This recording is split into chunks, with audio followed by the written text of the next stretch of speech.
We're about to fire off week 11 with our first game of the week with this Thursday night matchup, Jets and Patriots. We're going to look at this game, identify the must starts, the sneaky starts, the guys we want to bench, just by breaking it down today. Before we dig in, though, you need to click that subscribe button right now. We're helping you set your lineups by looking at every single game this year. On top of that, we're going deeper than anybody else when it comes to looking at the waiver wire. And then we're deep diving every trending player so you know whether or not to pick that player up, bench them, start them, stay away, whatever. Click that button. Stop missing out. Ric Flair's watching. You do not want to disappoint Ric Flair. Starting off, looking at the overview of this matchup, we got a 43.5 over-under and a thick-ass spread for the Patriots, 12.5. We might not be seeing fun football tonight. We might be seeing a blowout, or we might be seeing, not so much action. That's what we're seeing here historically. I don't know if it's really going to jive much with what we're going to see tonight, considering quarterback play on both sides. Last time they faced off against each other here was January of 2024. Actually, October 2024. I got it twisted here. 22-25. That's a big trend this year. We're seeing a large percentage of dogs flip the script one way or the other. Maybe not winning it, but we're seeing a good bit of them win, but we're seeing a good bit of them push the game script. This could be weird due to that, or the Patriots just put the stomp on things. You're looking at Drake Maye here. Drake Maye has thrown for over 200 yards in every game. The lowest was 203. And his lowest game against the Bills still got you to the fairway and was fine. He's going to be safe. He's a top quarterback to start every single week. I think he's almost matchup proof. Maybe is due for a bust game. And the risk here for him is if this game gets so far out of hand. But the one thing that helps him, Justin Fields only has one interception on the season, a couple fumbles. That's about it. He just can't throw the ball. He just can't complete it. He can't even complete it to the other team. Tyrod Taylor has more picks, a little bit more turnovers. Fields really not turn over the ball that much, but honestly, he's not converting to anybody. And you're looking at what the Patriots and Jets are giving up. They're right around league average when it comes to allowing fantasy points to quarterbacks. I bet you nobody is really starting the Jets quarterbacks in 12-team traditional leagues. So really you're hoping for a money ball play in DFS when you're looking at the Jets quarterbacks, when you're looking at Drake Maye.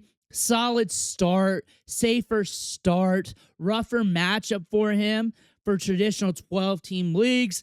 You're looking at the running backs here. Terrell Jennings got the Q. Ramondre Stevenson is listed out on Sleeper. We're looking at Hendo here.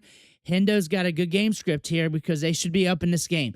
Vegas is saying that. Vegas is saying, hey, Hendo should be getting some opportunity here late in the game. And they probably should let him ride it out. Let him feel the game a little bit. Let him get that opportunity so he can develop into his upside a little bit more. Breece Hall has to cash on the big play. That's it. He's got to cash on the big play or nothing's going to happen. So it's either that target and space in the flat, housing it like last week, or just seeing daylight. The Patriots are very good when it comes to allowing fantasy points to running backs. They'll bend here and there, but they don't break. They don't break, so he's going to have to find some green.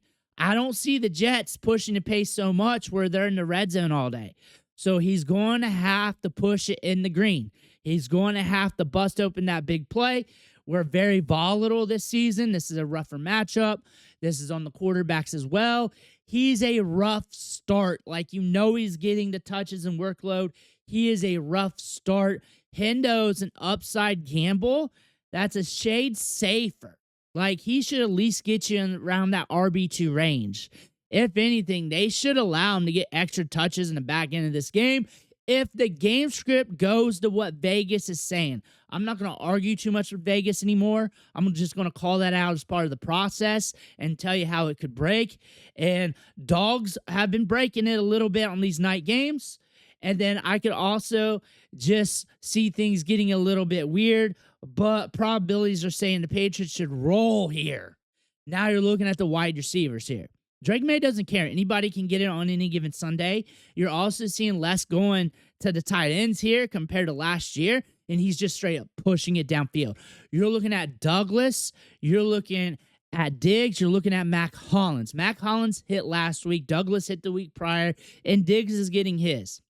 Now, it's a dart throw. Drake Maye doesn't care. It's whoever cashes on the big play. You saw that with Kyle Williams even last week. And that's what you're really getting. That is the God-honest truth. So really, you're trying to guess, like, who's going to get that big play. And they're down on defense. The Browns can't capitalize on it. They don't have a quarterback. Drake Maye is definitely not Dylan Gabriel. He's going to attack that. He's going to push it downfield. I look for Diggs to be all right. I look for one of Douglas or Hollins to hit. Hollins hit last week, so it might be a Douglas game. Just those shorter, quicker routes. But Mack Hollins, he's kind of game script proof. It's just a matter of the right situation, right timing. When I'm looking at the Jets wide receivers, can you start any of them? We're going to be watching A.D. Mitchell. We're going to see how he's going to look in his offense. This is his debut. John Mechie has not been getting a lot of work. I don't expect A.D. Mitchell to get a lot of work in his first game in his debut. Maybe I'm wrong with that, but this team seems very conservative with their pass catchers. And Alan Lazard, Tyler Johnson, those are dart throw plays for DFS, traditional 12-team leagues. If you got to, you're just praying for the touchdown here. I don't know if you want to do that in a game that's predicted to be lower scoring with the team that's getting road dogged in this matchup per Vegas. That's per Vegas. That's not per me. I'm just covering how it is. The stats are saying, hey, you may want to go other routes. You're looking at both these tight ends here. Both of them get okay volume here, but really you're looking at who gets the touchdown. And when you're thinking about the probabilities from what Vegas is saying, that's Hunter Henry. That's going to lean into that. Really, when you just think about it, like Mason Taylor getting that red zone look, is he going to get more than one? Is he going to get more than two? More than likely, we got to cash in on that one or two red zone opportunities. And that could happen. He's hit 3 times. He's hit more than Hunter Henry in a stagnant offense.